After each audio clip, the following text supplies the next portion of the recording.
So I wanted to share a little bit about the experience I had during that meditation and even the one from last week. And I'm also conscious that if I'm asking a question, it's from the character. And and what the character's saying during the meditation is, what illusion? Here I am. My dog's there, my hand, I got yes. So all of that is still spinning. And today it's stronger than normal. And I've also experienced the illusory part of it, having located or disidentified with the character and resting in that beautiful space you point at and speak from. And then from there, I get the character has this thought, well, there's thoughts of annihilation, death, separateness, fear coming from the character. I'm not an illusion. And I'm clear that's really strong when I'm identified as character. And today, I'm more rooted in character, and I wasn't quite as facile and disidentifying and just resting and not identifying with anything, just being. And I don't know if I have a specific question, but if there was one, it would be something like, "What's it like for you?" I mean, looking for an action. How do I dissolve this identification? So the action stuff starting to bubble up. Well, tell me about the character. You saying thoughts arising out of whatever this character. Tell me about it. Tell me right now, or tell me about anything you want to tell me about the character. Yeah, the characters moved to Costa Rica. It's looking at building a new life and a new way of life. It's concerned about aging and dying. It's concerned about. We can stop there. So from what I'm hearing, you're starting with a premise that there is a character. Yeah. So there is a character. So you're basically starting, here's a novel. There is a character. Mm-hmm. The character's name is Mike.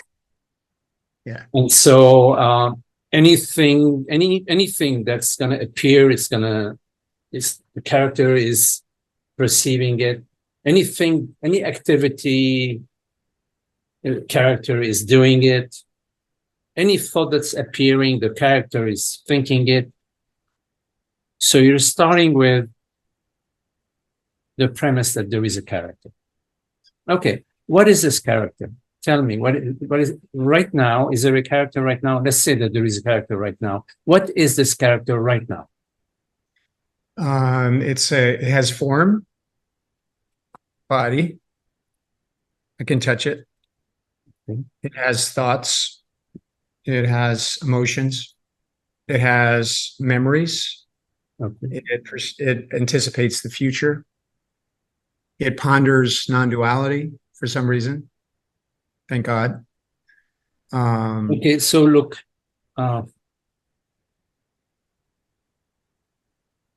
take this character and allow this character to expand. So make this character much larger than you are conceiving. Mm-hmm. Make this character sort of a universal character. And that this character, through which there is the Michael's mind, Michael's perceptions, Michael's sensations, Michael's plans. These plans are contained within this character, but also within this character are contained Magdi's thoughts, Magdi's plans, Magdi's perceptions, and many others besides Michael and Magdi. Mm-hmm. So take this character, rather than making this character limited, make this character a universal character, part of which are Michael's thoughts, sensations, perceptions, sense of self, personal thoughts, part of which, but not limited to just Michael's thoughts, also Magdi's thoughts. I mean, thoughts are thoughts. Certain thoughts appear to Michael. I would like to go for a walk today. A certain thought appears to Magdi. I'd like to have some pasta this evening. A thought is a thought. Okay.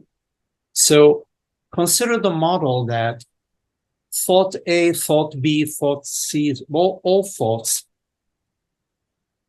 arise within that universal character. Similarly with perceptions, you're looking out the window at the lake close by, and Magdi is looking at his iPad, some email. It's a perception. So that character, that more universal character, the perceptions that are pertain to the body-mind Michael and the perceptions that pertain to the body-mind Magdi and other body minds are contained within that character. So yes, at the local level, there are Michael's sensations, Michael's sense of physicality, because the body needs a sense of physicality. Otherwise, you would be bumping into things which may hurt you. So there is a sense of, okay, I put my foot here and not my shoulder is here and my back is here and my head, I lower my head if there is a low door, there is all of that. But the thing that is interesting is about the self-concern, the worries. Okay, now there are some concerns that are legitimate. You're concerned about, paying the rent next month or getting your car to the dealer or whatever. There are some legitimate concerns. But then there are some other concerns which have to do with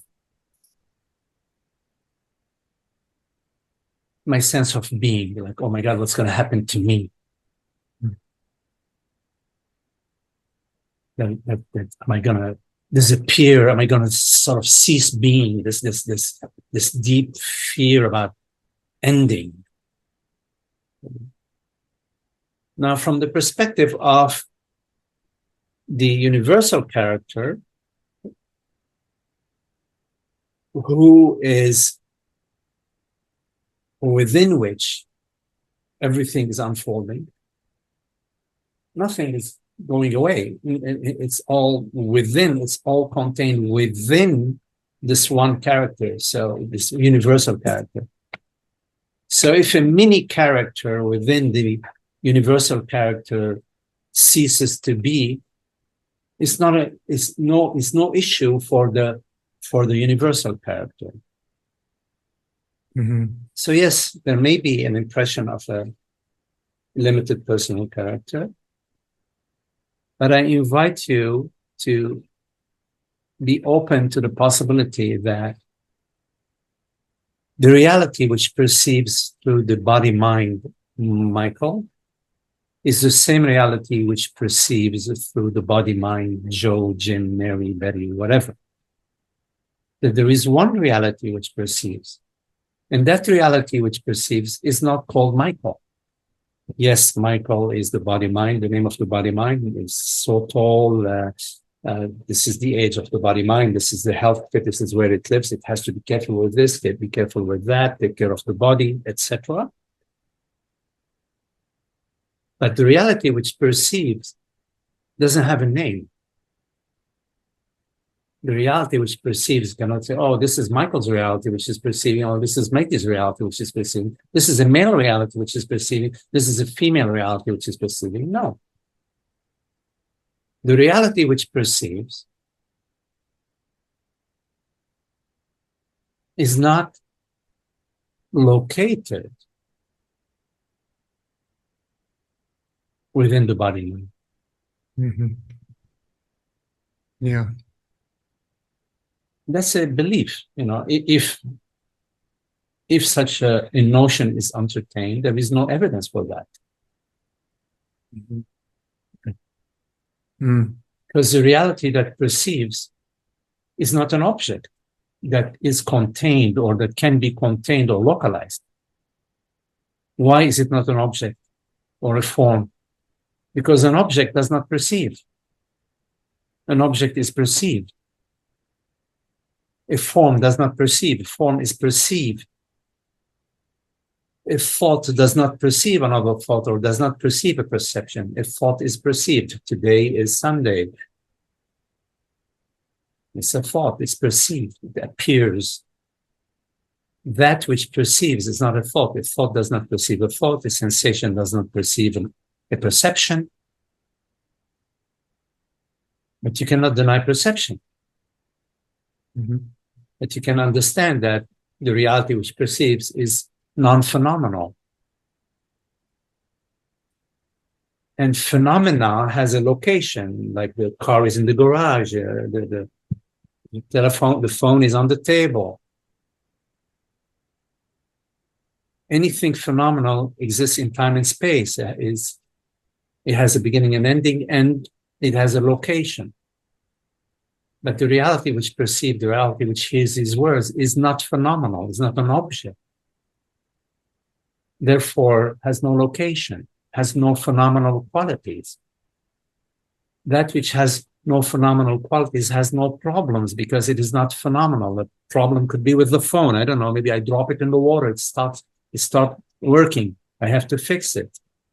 Or the table may have a loose leg. I may have to call the carpenter, or I may have to fix the leg of the table. Anything phenomenal is subject to conditions, but that which is noumenal, that which is non-phenomenal, there are no problems that apply to that. So you are imagining or remembering or holding on to some experience by sharing with me that there is something wrong or something not as good with this experience as compared to some other experience. So you're interested in the comparison game. Okay, I agree with you. Heck, I mean, this body right here, the way this body feels and the way this body felt when I was 15, I'd go for the 15-year-old body. And I play hoop. I can play hoop now. I used to play hoop. I would play for 2 or 3 hours. Not a problem. Sure, we can play the comparison game. It's why not? If you enjoy it. I mean, I don't enjoy it, but if you enjoy it, because sometimes you're a little sadist, we like to, rub our nose in the doo-doo, like, today is not as good as yesterday, or so that has nothing to do with you, has nothing to do with presence, with your reality. It's just a game that you're entertaining. Yeah. Otherwise, all is well. What struck me while you were sharing those beautiful words is you shone light on when I was making those comments about this seems real and all of that. There was this illusion of separateness, like the character is not part of the whole. And that when you were sharing, that dissolved. From the point of view that the character is separate, and then that's where the angst comes from. As soon as you acknowledge it, you shine light on that, I was like, oh yeah, well, of course, yeah, got it. I mean, if you really contemplate that the character, to a large degree, is a storyline, meaning thoughts and sensations. Somehow I sense that I'm limited, contained, I'm physical, which is also an interpretation, because a sensation without an interpretation is just, there are no words to put to put on it, But of course, we have interpretation about the sensation. Oh, well, this is me. and I'm feeling limited. So already we've encapsulated the whole, all of ignorance, all of identification. We've encapsulated it in those couple of sentences. I am something. I am defined by something. I'm defined by this feeling. I'm defined by this thought, which is quite different from, oh, I'm perceiving a thought that I'm a fool. I'm just perceiving a thought that says, Magdi, you're a fool. Oh, wow, interesting. You can go to a movie, you're watching a movie about yourself, but you're not actually in the movie. I mean, the movie doesn't know anything about you. The thought that appears to you, oh, you're really not doing good today, Mike. That thought requires for you to say, yes, I believe you. I believe that you know something about me. And I agree with you. I'm like really limited and separate. And I'm going to die. And what's going to happen to me? And you keep looking at the screen, and you know those the people who give press conferences, they read the Teleprompter. what is it called? Teleprompter. Yes, teleprompter. We have a teleprompter. The teleprompter is telling us some things about us. Oh, today you're doing really bad. You're actually really, God, you're not feeling good. And we're reading the teleprompter, but we start the teleprompter with, I believe the teleprompter. The teleprompter knows me. The teleprompter speaks the truth. Yes, I bow to you, teleprompter. And that's what we are doing. You see? Mm-hmm. While in fact, we are there on the podium reading the teleprompter, and we don't have to reach any conclusion about ourselves, because ourself is the reality which is perceiving the teleprompter, which is perceiving this perception. You see? So, but if you start with the belief that I am in the world, I am in Costa Rica. Yes, the body is in Costa Rica, but I'm talking about I am in Costa Rica. You're doomed, because now you're the body. I mean, the body is on a time clock. When it first was born, it started dying, right? I mean, we are dying every, so if you're the body, you're really in La La Land, because, or the body mind, because, we feel that, okay, maybe I'm not the body, but I'm something, the soul, or something personal. Anything that is personal, even if you identify with your personal mind, you're in trouble, because anything personal is limited and therefore exists in time and space. But the fact is, you don't exist in time and space. Time and space appears to you. You're not a narrative. You are not a narrative. You are the freaking reality that there are no words about it. I mean, we say reality because we are talking, but there are no words to speak that which we are. But yet we are. It's undeniable that we are. I am. I am is undeniable. I am. And don't tell me about I and you and me. No, you and your body and my body. Okay, fine. I agree with you. Your body is younger, healthier, whatever. Your body's in Costa Rica, etc. Okay. But what does it have to do with you? You see. So watch the initial thought, the initial assumption that you make.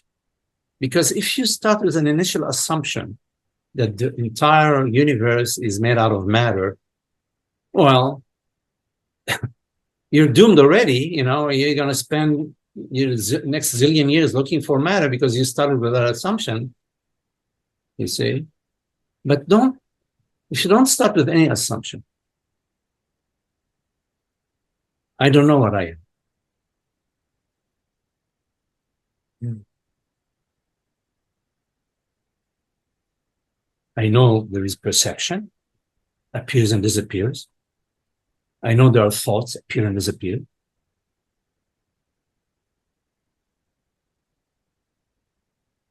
But I also know there is a reality which perceives. There is something rather than nothing. Mm-hmm. I mean, that's our direct experience. Mm-hmm. And I don't know what that is. And I don't need to know. Mm. But upon contemplation, realize, okay, well, anything that I perceive appears and disappears. It appears and disappears where? Within awareness. But this awareness doesn't appear and disappear. It's like so you can start to get some hints that it's not phenomenal. It's not something that appears and disappears, right? Yeah, it requires a little contemplation. You can come to that. Aha, there is experientially, in my direct experience, that which neither appears nor disappears. And Mm-hmm. and then the next step is to realize that that is what refers to itself as I.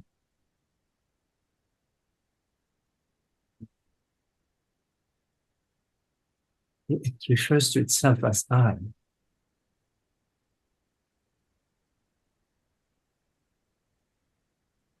And knows itself. It knows. It knows it is. In other words, being knows it is. Isness knows it is.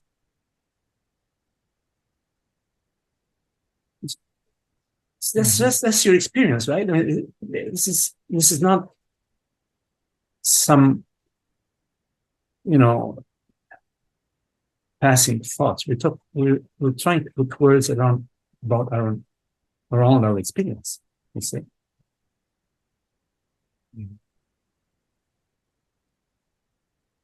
Mm-hmm.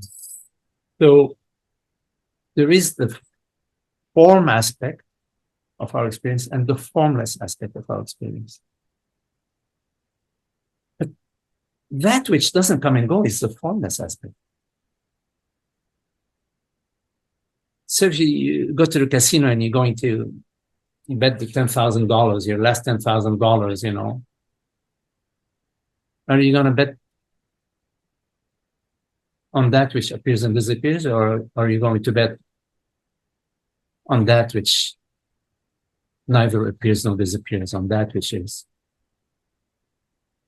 What are you going to bet on? You're going to bet on consciousness, right? You're going to say, well, that's the real deal. That's the real deal. Yeah. Yeah. So you're betting on consciousness. You're betting on I, right? Yeah. So I is betting on I. Well, it's a sure bet. You can't go wrong with not betting on I, right? Because that's a sure bet. You are I. That's a winner. Yeah. Irrefutable. You're right. It's beautiful. Right. And then there's a question of, okay, well, what do I do with manifestation? What do I do with that which appears and disappears? Thoughts, sensations, perceptions, the body, the mind. Well, there is an understanding about that too. Understanding is many facets. There's many facets of this understanding. One of the facets is that the body-mind is not separate from the totality. In other words, galaxies and distant galaxies and our galaxies and our body and our atmosphere and sunshine, well, they're all one conglomerate thing, right? There's something that is somehow making this movement within itself flow in a certain way. Sometimes there's a volcanic eruption. Sometimes there are two galaxies that are get together and they, oh, I don't know what they do. Sometimes there is problem with the body. Yeah. Sometimes there is a war. But it's a totality.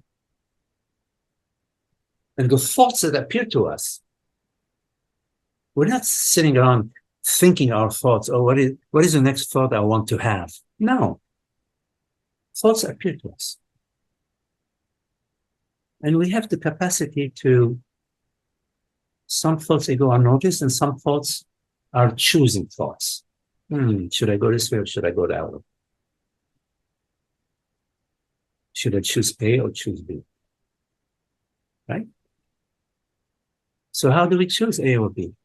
Well, I don't like to choose fear. I don't like to choose fear. I don't like to choose direction out of worry, concern. So before I make a choice, I go home and say, wait a minute, where are you coming from? Are you coming from worry, concern, fear, anger, jealousy? Where are you coming from? And I put an X on, oh, that's anger. Oh, that's, oh, gee, all I see is bad emotions. So I take a break. I say, I'm not going to make a choice now. Because all I see is anger, jealousy, madness, whatever, revenge.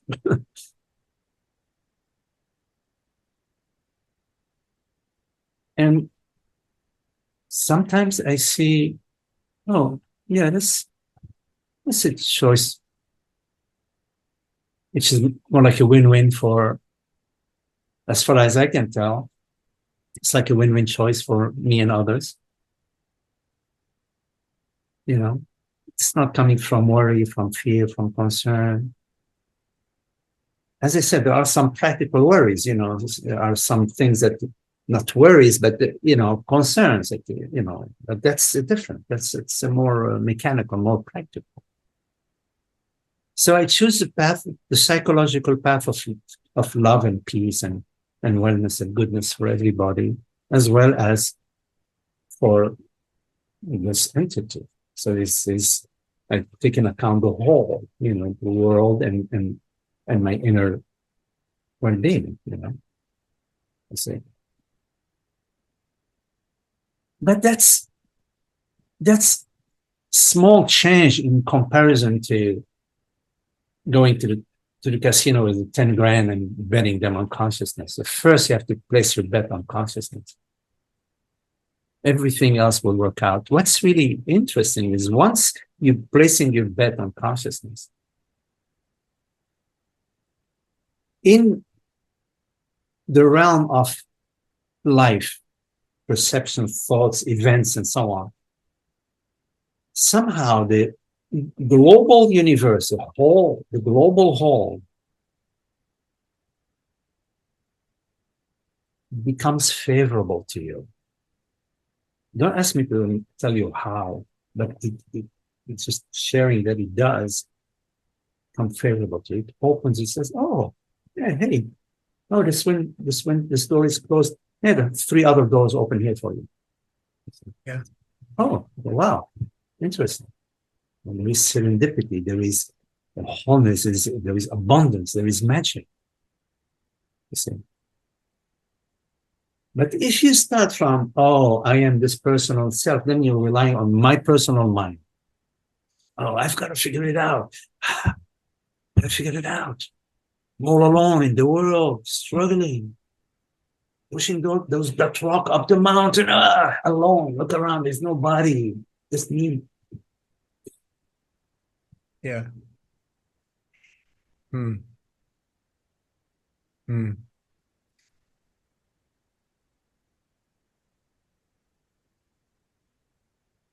Hmm. Beautiful. Fully received, Magdi. Thank you so much. Beautifully said. I feel it. I know it. Thank you very much. Thank you. Thank you. Good to see you.